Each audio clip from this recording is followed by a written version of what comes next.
My name is Akil, Patterson, host of the Big 3 Me podcast, powered by G Media. Gokhshtein Media. Why? Because this is a blockchain technology company like never before happening right now. The revolution is here. We're at Bitcoin 2022, and I'm excited to be with Brock Pierce, star of not only television and screen, but an industry leader and presidential nominee at one point.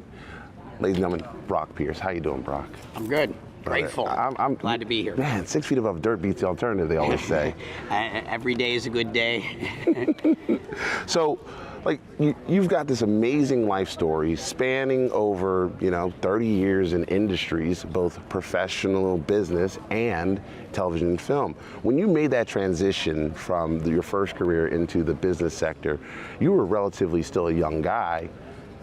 What was that like entering something and having to raise millions of dollars and really power yourself up into that next phase in life? Well, I didn't know anything else. So to be, clear, it's, I guess I grew up as an actor, and so I lived somewhat in a world of make-believe. And so I was naive enough to not realize the limitations that typically exist in this, reality. And so I went to start my first business when I was 16, 17 years old, mostly because I didn't know I wasn't supposed to be able to. But that's generally entrepreneurship in general. Yeah. Being an entrepreneur requires a certain level of naivety. If you knew how unlikely you were to be successful, you probably wouldn't try.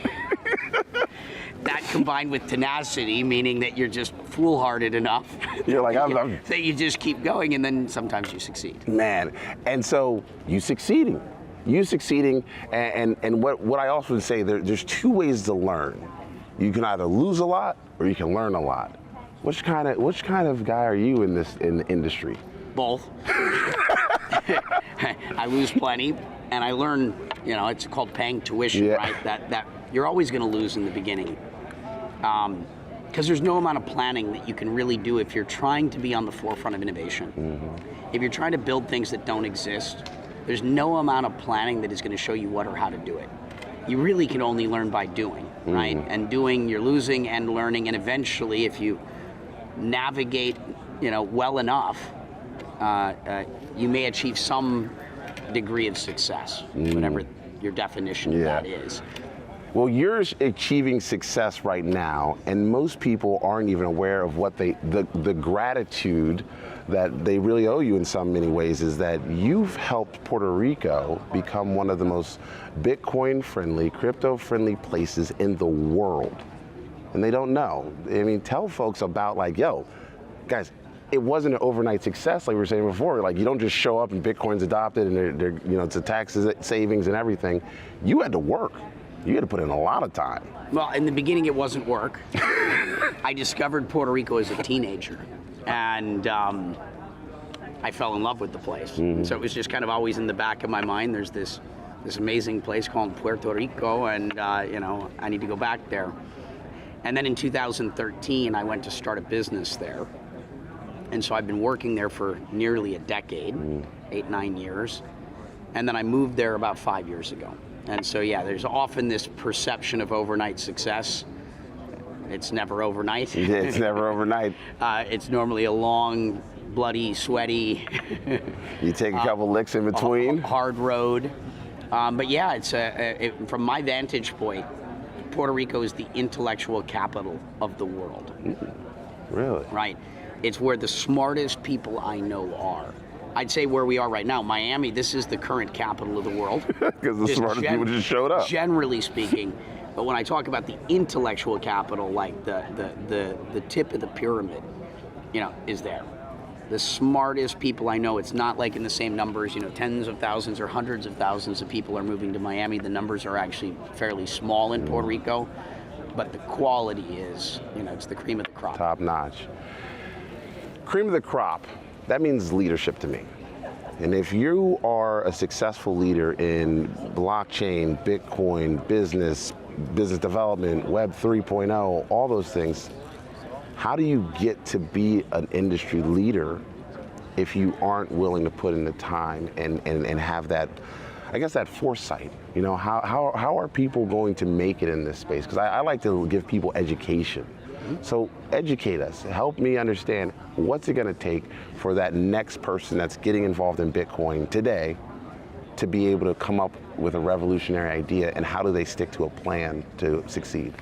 Well, anyone can be a leader. The question is, do you have any followers? And developing a group of people that are going to support you in your leadership, you know, requires doing the work. I mean, who's going to follow someone that isn't committed and doing the work? Yeah, that's part of the job. You know, because people volunteer to support the things that you're working on, and so you know, I mean, it's a long road of trial and error, and you know, being successful enough and convincing enough that people want to support whatever your mission is. Right? Teamwork makes this dream work, and how do you build that team? Team, right? We're building teams. What's your team like? Like, how did you build the infrastructure for your team? Was it, you know, I'm going to hire the best, you know, marketing manager, the best PR person, the best director, whatever you're doing in your career field? How are you building your teams?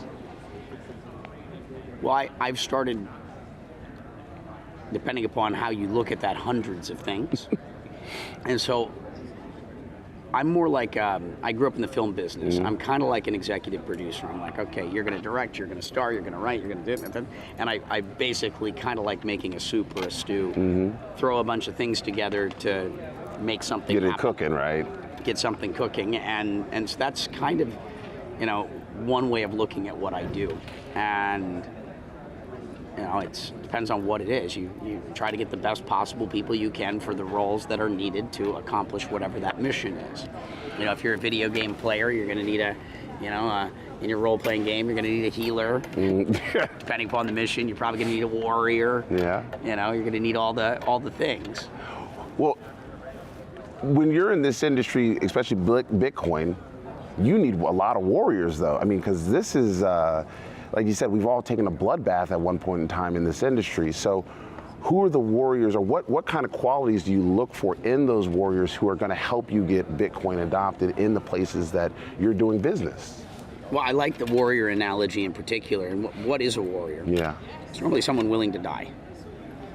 They have such conviction, such belief in what they're doing that they're willing to do, you know, whatever it takes to accomplish that mission. That's what a warrior, you know, generally, at least how I think of it, is. And that's a good question for anyone, right? I mean, look at what we're seeing in the Ukraine right now. Yeah. We just wrapped up probably the most important speech at this event, which was the deputy minister of the Ukraine, just dialed in for an hour to talk about everything going on in there. But look at what's happening in the Ukraine. The Ukrainian people have demonstrated that they're willing to die for their sovereignty. They're willing to die for their freedom. What are you willing to die for? And that's a question I advise everyone to ask themselves, because when you know what you're willing to die for, you know what you're willing to fight for. And most importantly, you know what to live for. And that becomes the foundation, like, of, you know, that you build your life upon. And I think too many of us don't have a belief system with that level of conviction. And it'll change your life, because then it's your North Star. It's your sort of guiding light. Like, what am I here to do? I'm about to follow you into the wood. Like, what's my purpose? Yeah, where's Braveheart? I'm about to go and, like, come on, let's go. Yeah, let's go. I'm ready. And by the way, freedom, Bitcoin is freedom, right? Yeah. Right? This is, I mean, it's the same conversation. Like, you know, is freedom something worth dying for? And we're seeing that. I mean, that's what I think what most of us here at this conference have in common. That we believe in freedom enough that we're willing to see outside of the reality as it's been presented to us, right? We've seen beyond the veil, or, you know, we've stepped out of the matrix and we've started to question reality. And we've started to say, I'm saying yes to an alternative reality, despite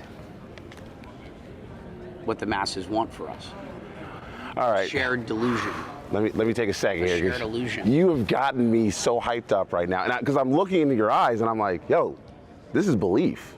belief without, this is faith. Like, that's belief without proof. And you truly believe in this 122%. I can see it, I can feel it, the energy's there. Brother, you about to take on the world, and I'm here for it. I love it, I love it. And where were your, I must have missed your speeches during the election. Speaking of elections, are you ever planning to kind of run for office again?